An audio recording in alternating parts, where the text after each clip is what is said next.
President Joe Biden visited the ladies of The View on Wednesday, where they discussed his historic move to step out of the race. He found his crowd. This was his response. And look, I never fully believed the assertions that somehow there was this overwhelming reluctance of my running again. I didn't sense that. And although the polling, as I said, Biden's polling was different, the fact of the matter is my polling was about, we're always within range of beating this guy. I stepped down because I started thinking about it. You know, it's hard to think of, I know you're only 30, but it's hard to think of, it's hard for me to even say how old I am. No, I'm serious. I don't know. Why is that? I give my word. It's like, holy God, that can't be right. The president insisted he had remained confident all along in his ability to beat Trump. Co-host Whoopi Goldberg didn't mince words about how his decision to exit unfolded. Let's watch that. I didn't like the way they did it. I'm going to just say it out loud because nobody says it out loud. I didn't like the way it was done publicly. I thought they could have done this in a different way because we didn't need to hear all the inner fighting. I didn't like it. I'm saying it to you. You were my ride or die. I was going wherever you were going, that's what I was doing. So I just wanted to say that because I always felt you were going to probably do 4 years and then try to figure out where to go with Kamala. Then he just wouldn't go. He was like a bug. He just kept being there. He was like a bug right there. Zzz. Biden also said that he had always thought of himself as a transitional president and that he is at peace with his decision.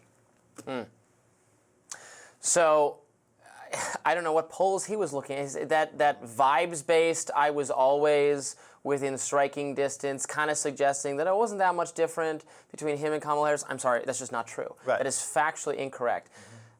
He was in striking distance in the sense that a massive polling error in Trump's favor would have meant he could possibly have won. Right. This is a very closely divided country. But by the end, over the course of 2024, his polling in the swing states had collapsed. He was behind by 3 points, 5 points, 8 points in many of these states, in Michigan, Pennsylvania, Wisconsin, Arizona, Georgia, etc. He was looking to like he was going to lose them all.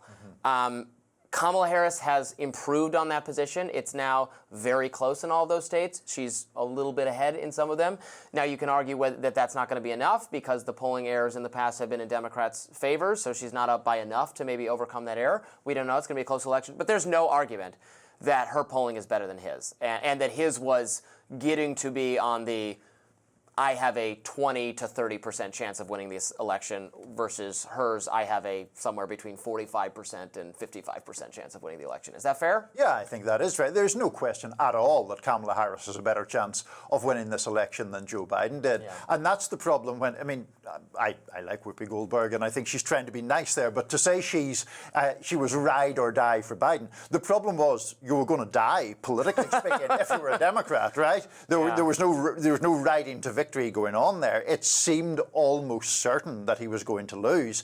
The idea that a major political party sort of took leave of its senses and just jettisoned a sitting president for no reason, like that's not true. We all saw what happened in that disastrous June debate with Trump. It put a very sharp point on the concerns that people had already had about Biden's cognitive abilities. That in turn left Democrats believing that they were doomed if Biden was going to be the nominee, and that's why there was the attempt to oust him. I do not share this criticism that sometimes comes from the kind of Trump right as well as ultra-Biden loyalists that this was some kind of coup. A party has the right to try to get the nominee that it wants, and I think it's fine to try to put pressure on someone. He could have resisted that pressure to the end if he'd wanted to do so. He did resist it for that's her complaining about how she said, I don't like how it went down. Well, that's on him. Right. That's his doing. Right. He didn't go quietly or easily or immediately.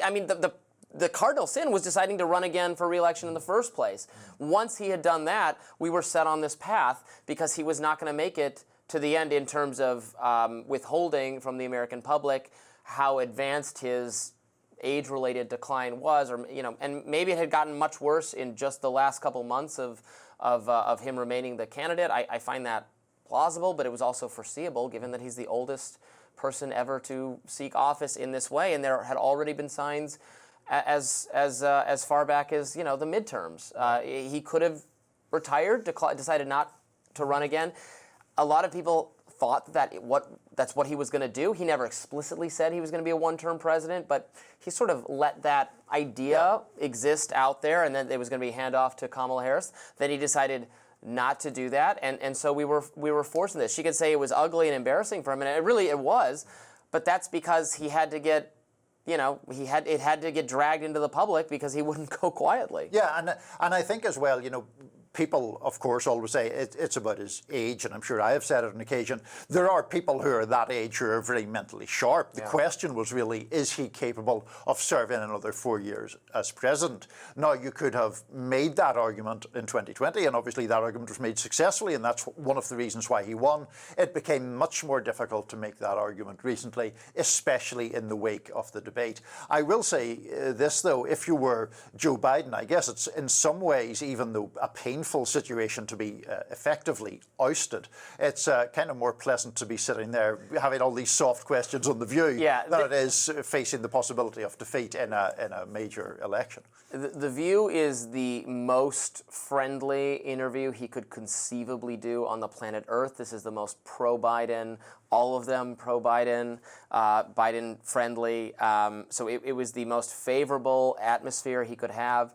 And still, we played those clips. I just watched some of it on my laptop. He still does seem to struggle through it a little bit. Yeah. He takes time to come up with his words, to say what he's going to say, even when it's not confrontational or adversarial whatsoever. It's fawning. Right. And still you can see that he's having a little bit of difficulty with it. Yeah. I mean, it was going to be brutal if he did another debate or more interviews or anything of that nature. Yeah, he's just not up to it. No, any kind of hard-hitting interview I think would have been very difficult, and that appearance on The View you couldn't really classify as an interview. It's a sort of cozy chat with broadly supportive people, and as you say, he does still seem quite hesitant. And I think one of the things that makes his physical and cognitive condition so politically damaging is, I don't want to seem to be like gloating about it whatsoever. I think it's actually sad because so many people have seen relatives struggle with the cognitive effects of aging, and those effects are so recognizable to so many of us. And so when you see the president, even in that kind of very soft setting, and the movements are rather slow and stiff and deliberate, and the verbalizing is somewhat hesitant, it's just not, it's not great.